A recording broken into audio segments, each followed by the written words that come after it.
What's up, everybody? It's Brad back again from the Northern Nerdcast. I have a fantastic guest on with me. Please welcome Chris Mango. He is the proprietor, creator, executive director, CEO, everything. He's a staff of one, which we'll get into shortly, but of his indie JRPG Mango Mischief. Thank you for taking the time to come and chat. Yeah, thanks for having me, Brad. I'm excited to talk. Awesome. So get right into it. Obviously you're a gamer. I mean, if you weren't, you wouldn't be creating video games. What is your background profession on games, or did you just decide one day, hey, I want to create a game? So it's actually more of the latter than the former. I don't have a background in game development in terms of that. I don't have a background in computer science or programming or anything related to those concepts. I have a background in education. I'm a high school math teacher. Nice. I do a lot of tutoring as well. So those are my professions and fields of expertise. But being born and raised in a gaming family, playing a lot of games growing up with my mother and my two younger brothers, that's what made me passionate and interested in gaming in general. And then as you get older, as you start to kind of analyze the games a little bit more, because you try to think critically about games and talk about the elements that you like and don't like about different games, eventually there comes a point where you kind of want to explore all the different facets of a hobby that you're passionate about. And playing lots and lots of games, eventually it was like, hey, I wonder if one day I'll ever be able to make a game. And for the longest time, the answer to that, as far as I was aware, was basically no, because I don't really know how to program. I don't really know how to do all of the codings and languages and all that good stuff. But then a few years ago, I started learning that there are some game engines that allow you to tinker and potentially make games without having a strong background in computer science, like RPG Maker, which is what I used for Mango Mischief. And then I was like, oh, this might be a thing. So I talked to a lot of people who knew a lot more than I do and watched a lot of tutorials and just did a lot of problem solving. And eventually that happened. And it was a really, really fun experience. And it gave me access to something that I always thought would be a cool thing to do. But up until a few years ago, I kind of brushed it off as like, this would be nice, but it's just a pipe dream. Oh, that's awesome. And like, so you had mentioned that you're a high school math teacher. Do you lean on your students and say like, hey, like, or do they come, sir, like this would be so amazing if you put this in the game? Or like, do you get any, do the students help create the game? Are they your employees? They're not my employees. We have talked about it in class a little bit. I've noticed that students tend to appreciate when teachers are willing to chat a little bit, give you a little bit of access into your life without it being too personal. Like, what do you do for fun? What sports do you play? What hobbies do you have? So the students, most of which are gamers in one sense or another, thought it'd be really interesting. And we chatted about it from time to time. Although you never really know if they ask you questions because they're genuinely interested or because they just want to get you off topic and not really learn any new material that day. But the students have thought it was really, really cool. So that's always fun. That's awesome. So you had mentioned RPG Maker. I haven't really dabbled in RPG Maker. I think I own two in my collection somewhere.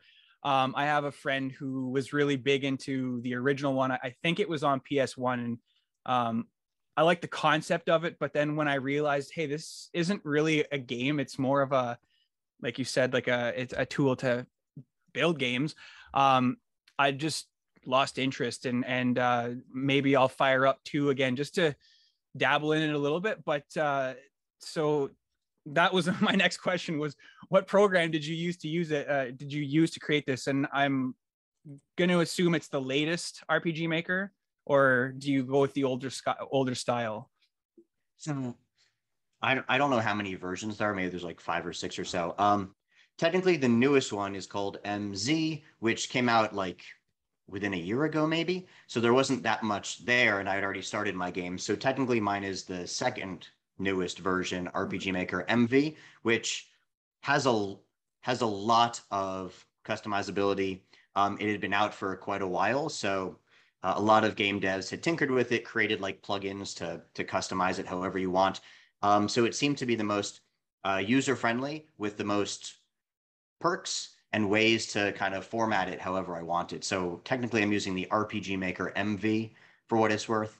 I know that there's some other RPG Maker versions that are on some consoles. Obviously, mine's on the PC. I know that RPG Maker United is coming to, I'm assuming, PC again, where it's building off of Unity or something instead of the current game engine models. But yeah, it's RPG Maker MV, and I found that it has a lot of benefits, and it worked exactly the way I was hoping it would. That's awesome. And so you've got a love for role-playing games. You can tell from the trailers, the images that you're posting on Twitter all the time. What is it about the JRPG specifically that brought you to it's I'm gonna say it's a love letter with comedy aspect to the JRPG of old. What brought you to designing a game in that homage or I'm sorry that like I'm stuttering with my words, like paying homage is what I'm trying to say to the genre. Yeah, so I grew up playing a few different genres. Usually it was either like platform adventure games, like your Banjo-Kazooies and your Super Mario 64s, or RPGs, especially JRPGs. And I just really like the storyline aspect because platformers usually aren't super heavy on dialogue or any sort of interesting narrative. But the RPG aspects, what it means to role play in general, that was always more interesting to me from a story perspective, from a substantive perspective. Obviously, you want to make sure the gameplay and controls are interesting, but I liked the storylines and dialogues of the old school retro style Super Nintendo, PlayStation eras of gaming. Certainly, I liked the different combat mechanics, especially the old school turn-based RPGs, which is why Mango Mischief is turn-based. And just the problem solving aspects in terms of battling.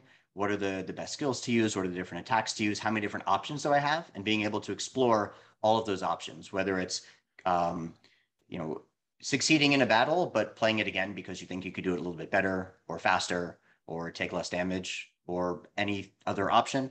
The customizability of different gear, the different character classes and jobs from, your black and white mages and your warrior classes and your thieves and assassins.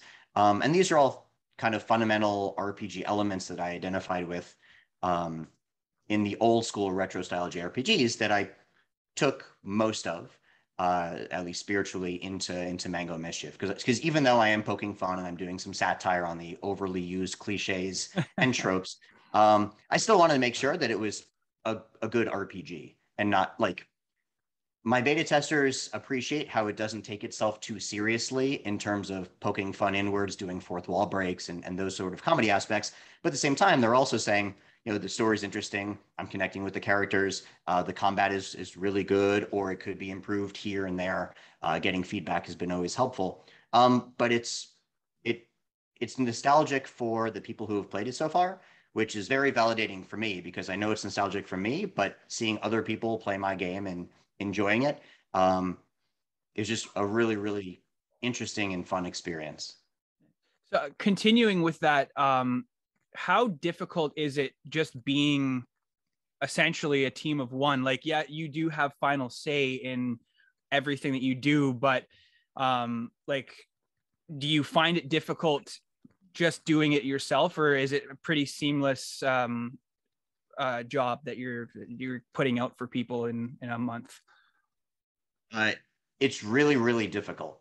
Um, I think it'd be more of an issue if I wasn't so intrinsically motivated to actually do it because it's been, I don't know, I've been gaming for almost 30 years now. And certainly for at least 15, 20 years, I had always been wondering if it would be possible to make a game. So the fact that it's like a passion project for me and I have all the time in the world to tinker with it however I want. I spent a total of basically 2 years doing it. So it just happened to take me 2 years. But if I knew I was going to need longer or if I knew it was going to take shorter, I can set my own deadlines and goals for the most part. Um, so that is nice. As a solo developer, it's nice that I am the only person who I don't have to answer to anyone. I don't have to compromise. Um, I'm eagerly looking, or I was eagerly looking for feedback from my beta testers, and they made my game like way better, which has been really useful. But at the end of the day, as long as it's validating for me, that was my first priority. I mean, hey, if other people buy and play the game, I totally want that to happen, which is why, I've been doing a lot of social media, and it's already on Steam for wish listing and all of that. But at the end of the day, I'm very, very satisfied with how it turned out. And I wonder if, and this is the only game I've ever created, so I don't have experience working with other like formal teams where I do X and they do Y and we combine, or do like a full collaboration. But I wonder if that level of compromise would be something that I'd be okay, given that this is something that I've personally wanted to do for a long time. If sometime down the road I end up doing another game, like maybe that would be cool to do like a team collaborative effort. But yeah, I'm very attached to this. So the level of freedom and autonomy I've had has been really, really helpful. Now, the downside is that, I didn't know anything about game development.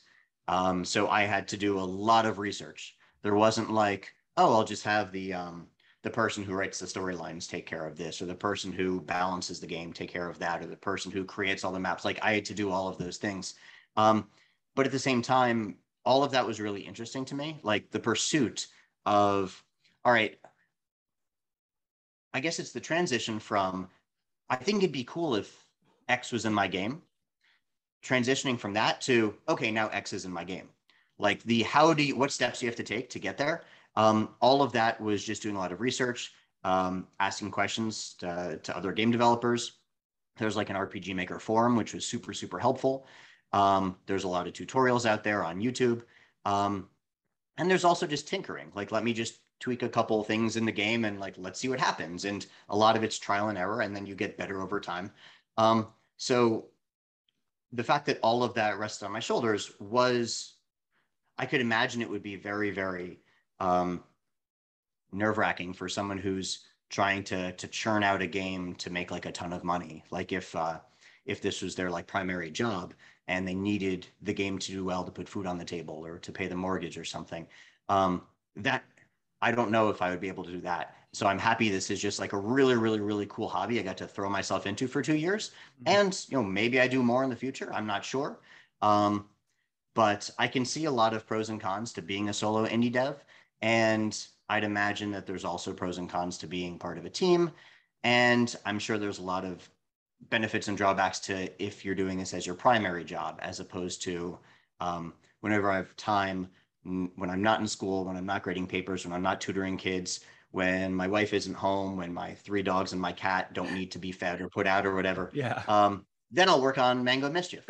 And so I've been able to do a little bit each week for the past 2 years, and I'm officially done because I uploaded it to Steam. Steam said, "Hey, just press this button whenever you want to release." Like on June 20th is when I'll press the button, and I just get to sit back and continue working on marketing, which is another thing that I have to do. I had to like talk to people about like legal due diligence and marketing and social media, which takes a lot of time also. So it's fun. And it's cool to learn a little bit of all of these things that otherwise I wouldn't really have ever done. But it's a lot of work.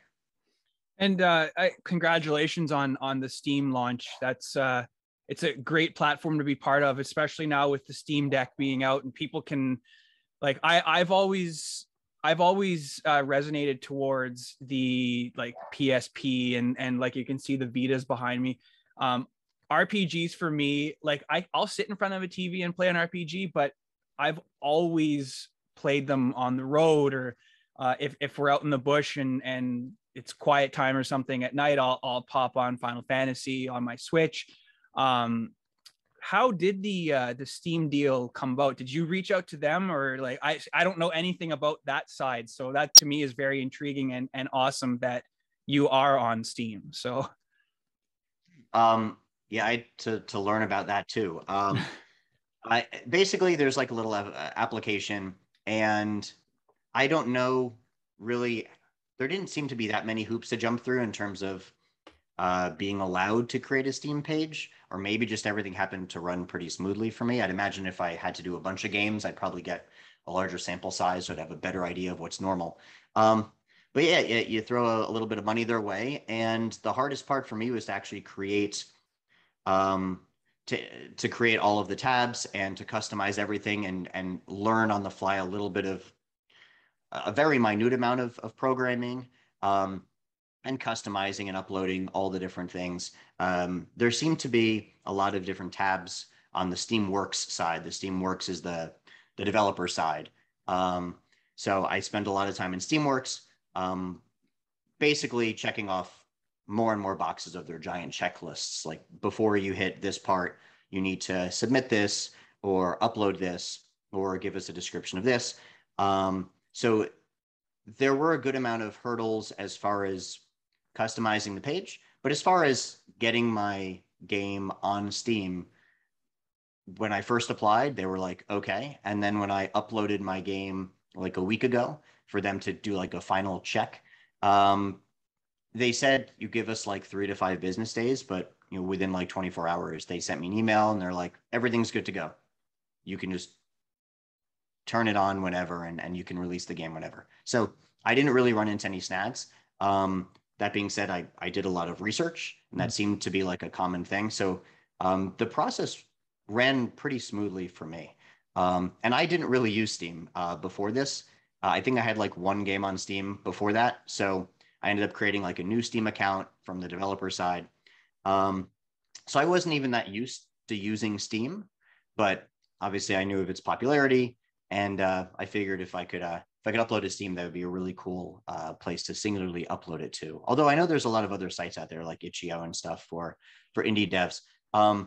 I just didn't really have the energy to relearn to multiple sites. So I think I'll stick with Steam now, just for now. So the big question with it being a JRPG, approximately how long would it take the average gamer to beat?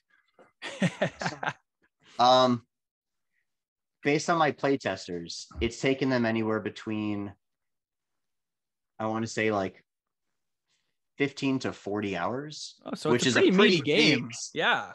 Yeah. I want it to be like I know how long it took me to beat a lot of my Final Fantasy games and Chrono Trigger and Golden Sun and a lot of the old school JRPGs. Yeah, I wasn't gonna half-ass it by do like a 2-hour game or something. This was gonna be like everything I wanted in RPG, I was gonna put it in here. Yeah,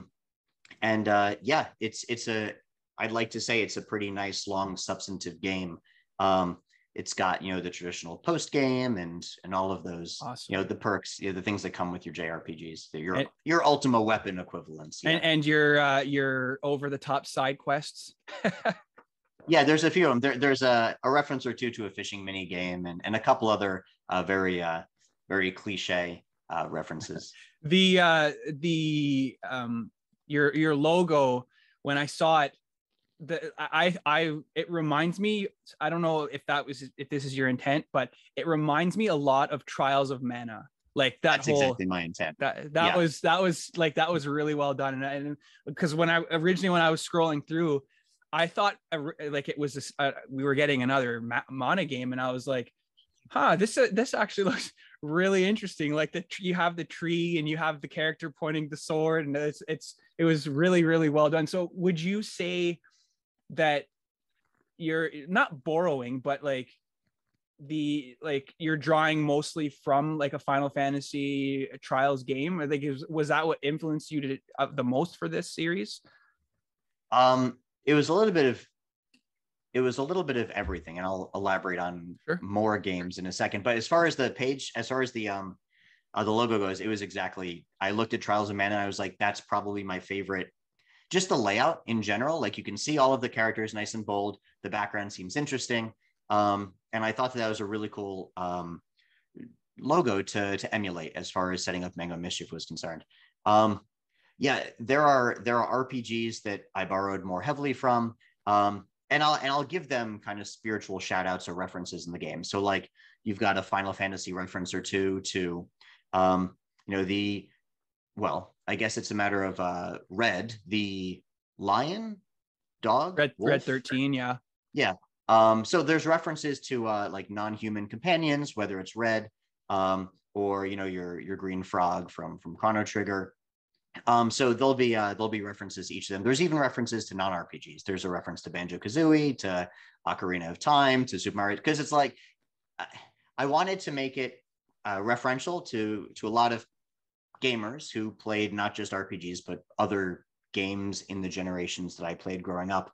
But also at some point I was like, there's a dog in the game whose name is Snowball. And like, that was my first dog growing up and has nothing to do. And no one except my brothers will get the reference. They got the reference. And even my mom played my game and she got the reference, but I can do whatever I want. Like that. Yeah. It was so interesting from a solo indie dev.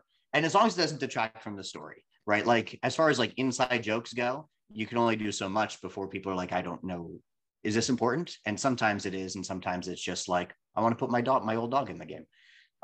But Final Fantasy, Chrono Trigger, there's some Golden Sun references.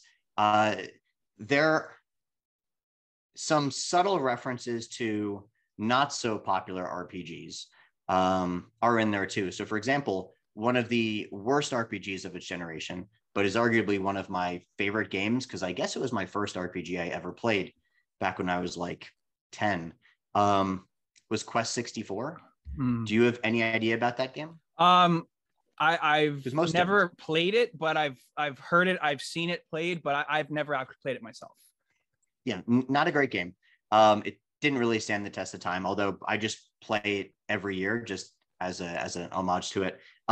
It took a lot of chances and kind of went against the grain with a lot of RPGs, which is always an interesting thing. But the chances, they really kind of fell short and half-assed some of the things. So it really was not a good RPG, especially compared to like Paper Mario, which was like a good RPG for the N64. Yeah. But there's a couple of references or a couple of names that are based on Quest 64 characters, a couple of names that are based on other games from other genres like StarCraft and Diablo. Well, I guess Diablo is your typical action RPG. Mm-hmm. But I just have like subtle references to those. As far as like the combat mechanics go and the battles, that's your more typical turn-based genre.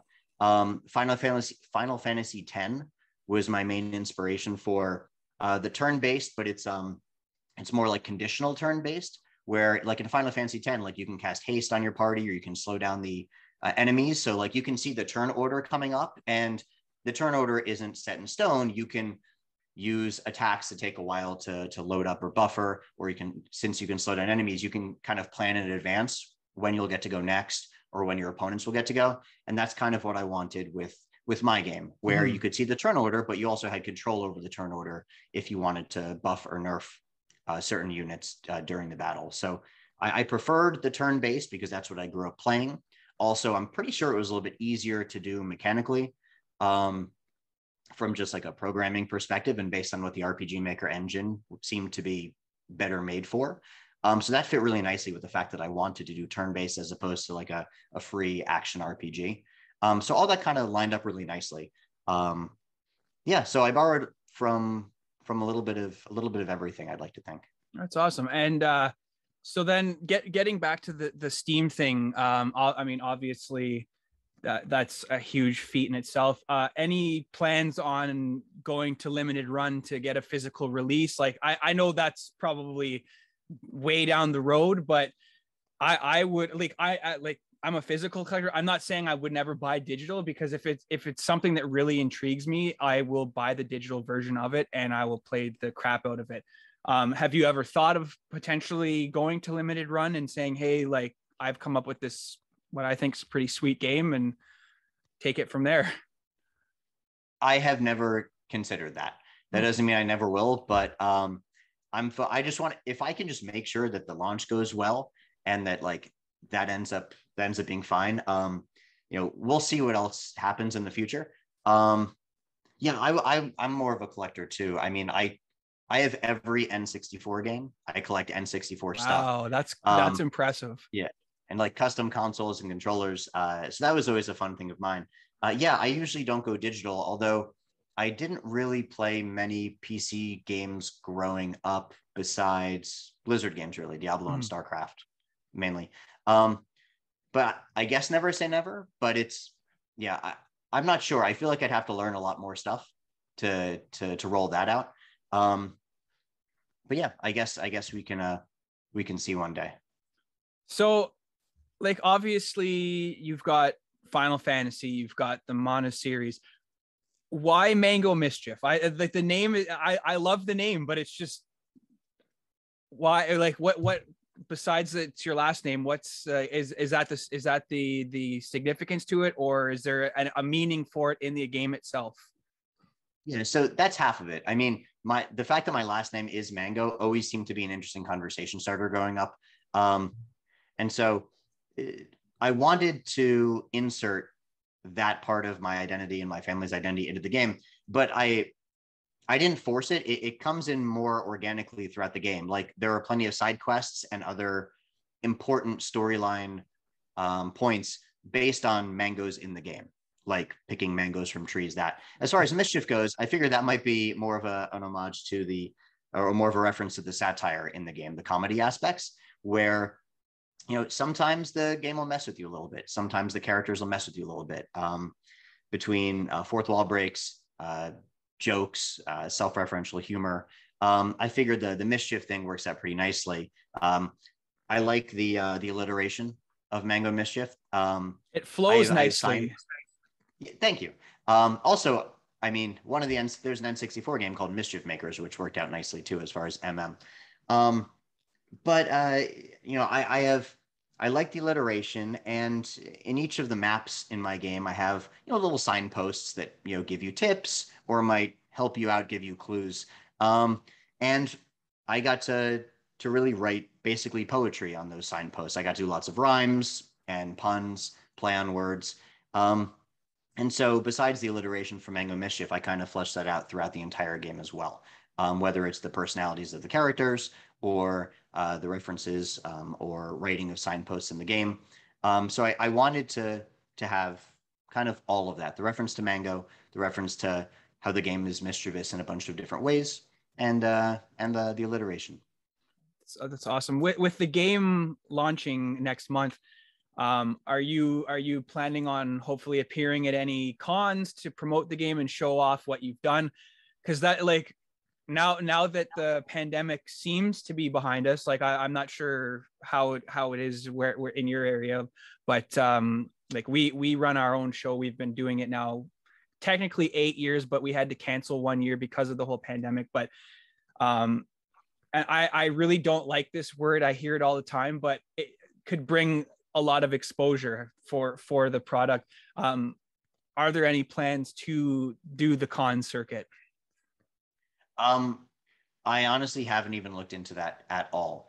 I guess if I had thought about it earlier, maybe I could have considered something like that. Although my wife and I are erring on the side of being like overly cautious through the pandemic. And that's one of the reasons why I went for making the game over the past 2 years. It was like on March 13th, it was a Friday, March 14th. It was basically Pi Day. As a math teacher, I need to know that. So on like mid-March of 2020, like all the schools in my area shut down and they're like, we're going to start remote learning. So I was like, well, I'm going to have a lot more time on my hands because we're not going out anywhere. I don't worry about commuting to work and coming home from work. I wonder if like it's possible to make my own game. And then like from there, the rest is, history as far as the next 2 years was concerned. It'd be kind of interesting to make an appearance. I have no idea how that works or if they'd even care or anything at all. But yeah, I have no idea even like what events are in New Jersey or anything of that nature. That could something I could put out feelers for. One thing I am looking forward to, and it's the reason why my release date is June 20th. I'm kind of looking forward to summer break. As a teacher, our exams end on like the 15th or 16th, the week before, and then the weekend. Steam has. I don't.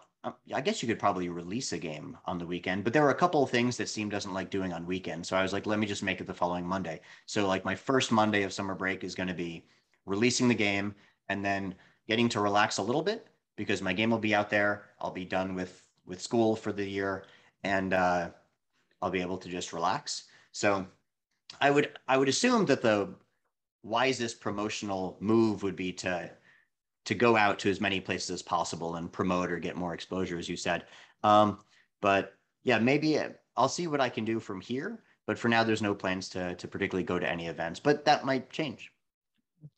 That's totally fair. Like it's a lot of people are apprehensive of going to like large gatherings, and I mean, hey, everyone has their own thoughts on the whole thing, and um respect to you guys for sticking on that line of caution, because again, it's like, even though it seems like we're out of it, there for all we know there could be a spike, or however whatever happens. But do you have any advice for somebody that basically wants to create their own game? Like you've said you've done it over the past 2 years, and yeah, any advice for future potential indie developers? Yeah, I mean, I think you just need the time and the motivation. So a lot of people don't really have the time. Like their jobs take up uh, all of their well, their jobs take up all of their time and all of their energy, and they just don't have time to dive into something like this. But if you're motivated enough and you want to find certain game engines that let you tinker, especially if you don't have a background in comp sci, um, RPG Maker is pretty good. Game Maker Studio is another one. There's a couple other engines out there that have tutorials, and you can just watch some YouTube videos and see if it's something that you think you could do. Mm-hmm. There certainly wasn't really anything holding me back. Like it was a pretty cheap thing to buy. It's not like I needed to drop a ton of money to buy the program. Um, as long as you're willing to put in the time and effort, I think it's certainly possible. It's one of those like, if I can do it, I'm pretty sure anyone can do it. Um, Now, as far as how good of a game it is, or will it include all of the things you wanted to include, I'm sure every game engine is limited in certain ways, especially depending on the developer's mastery of certain skills. So there might be limits there, but again, if you have the time and energy to learn those, you can oftentimes overcome them. You have to start somewhere. And so like my start somewhere is this game. I don't know if I'll be doing another one after that, although it would always be cool to do like sequels and other spin-offs and whatever. But I think it turned out all right. So I think as long as you're motivated to do it, it shouldn't be too hard for newcomers to do. And if you're new to it, I wouldn't put all your eggs in the basket in terms of thinking that you're necessarily going to be a professional at it. Like Mm-hmm. make a game and see if it's cool and see if you're happy with the process and how it turned out. Because based on what a lot of game developers have told me who do this for a living, first of all, they were impressed I actually finished a game. Apparently, a common thing is like they have some really good ideas, start to make a game, and then they have like other ideas which are Mm-hmm. incongruous, and they make another game, and then they do another project. And apparently, it's pretty hard to actually complete an entire game without trying to fix it up forever, or without going off on a tangent and making a completely new thing and scrapping a project and never coming back to it. So I think it's just make a game. Like maybe just make a game in 2 weeks or a month or something, and then make another one and another one and another one. I think getting a lot of data and feedback from not just you learning the process, but other people tinkering with the game and beta testing or testing your game, I think that's really valuable. And just don't be afraid to ask people a lot of stupid questions. Um, there was a ton I didn't know, and some of it I could figure out. Some of it I watched tutorials for, and some of it I just poked people who clearly knew more than I do on like the different forums.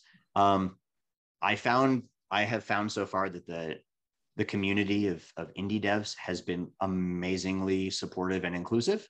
I was wondering if there'd be like gatekeeping, like, oh, you're not really a game dev because this is like a little hobby for you or whatever. But everyone was super helpful. Like I'd ask questions, I'd get a ton of responses and suggestions, and can you send me what you're working on? Like I can give you feedback. So everyone is just really, really amazing, which is, as an educator, that made me feel happy in a different way in terms of like this inclusivity, this collaborative process was really fun. So like even though I'm still a solo indie dev, that I was the only one ever working on Mango Mischief, my ability to do all of the different things, to make the combat a certain way or to make the maps a certain way, they were inspired from people giving me feedback or just answering questions of mine and offering suggestions. So I definitely didn't do it alone in that regard. And I think it can be daunting and intimidating to ask people for help with anything. But at the same time, it ended up being really rewarding, and it made my game be exactly what I was hoping it'd be. That's awesome. So I have two more questions, and then I'll let you get off to whatever else you have to do. But knowing how your game ends, does it, and with the thoughts of potentially doing another one, would you be looking at possibly doing a direct sequel or something similar to Final Fantasy where it's Mango Mischief 2, but it's a totally different game? Like, any thoughts on something like that? I don't know if it'd be. Do you know how Chrono Cross and Chrono Trigger exist in like the same universe, but aren't really like direct sequels? It might be something more like that. Okay. Where I would definitely want to reference, if not use, a lot of the characters from the current game. But I don't think it'd be a direct sequel. I don't know. I've grown attached to the four main characters in my game, so I'd want to at least reference them highly in the game, if not use them in a different way. So maybe direct sequel. I don't think I would make a completely different game, like how Final Fantasy 7 and 8 are completely different, or 8 and 9 or 9 and 10, like not even the same cast of characters or same party. I'd probably have so many references, they would end up being more of a sequel, or at least clearly in the same universe. So not like a sequel per se, but not like Kingdom Hearts 2.8 Final Mix prologue edition or something like that. No, it would be, yeah, as a math teacher, that those numbers kind of triggered me a little bit. I didn't really understand where they're from, but yeah, no, it would be. I don't know if I would call it Mango Mischief 2 exactly. I might come up with another alliteration. Maybe it would probably have mango in it again. But it would probably be the same universe. And if I'm going to use a number, it would be 2. But I probably would steer clear from using a number. That way, I could have a little bit more flexibility with the title. For sure. So your game launches, like you said, Monday, June 20th. Where can people find you besides the wish list on Steam? Where can they keep up to date with what you're doing? Yeah. So besides the Steam page, I'm on Twitter at Mango Mischief. My Instagram is at Mango Mischief Video Game. All of that is on the game's website, not the Steam page, but www.mangomischief.com. That's the page where I have a lot of repository of. You can go to my social media from there. There's other descriptions about the game, other pictures. I had created that before the Steam page, so both are useful. But yeah, Twitter, Instagram. I have a YouTube channel also where I'm uploading a video every day. Currently, I'm uploading a video clip from my beta testers. Each day, it's a new video clip of them playing the game, reacting to a certain phenomenon that's happening in the game, or talking about it in chat. So you'll get to see clips of the game being played from my testers. I'll probably be uploading some other content there too. I'm hoping to upload a video at least every day until June 20th, and maybe some stuff after that. So I've got YouTube, Mango Mischief, Twitter and Instagram, and Steam, and the website mangomischief.com. I'll make sure to put all the links in the description as well, just so it's easier for everybody to click on. Chris, I really thank you for coming on, man, and pushing and promoting the game. I'm looking forward to playing it. Like I said, the logo of the Trials of Mana really stuck out. So I'm looking forward to jumping in and hopefully laughing the entire way through, because like even in the trailers that they have on Steam, like the dialogue it just seems so well written and very satirical. Not very satirical, but in that aspect where it's like you said, it's doesn't take itself seriously, but it's meant to be have fun and played. So I really appreciate your time, and we'll definitely be in touch, man. It's looking forward to June 20th. Thanks. And thanks for having me, Brad. I appreciate it.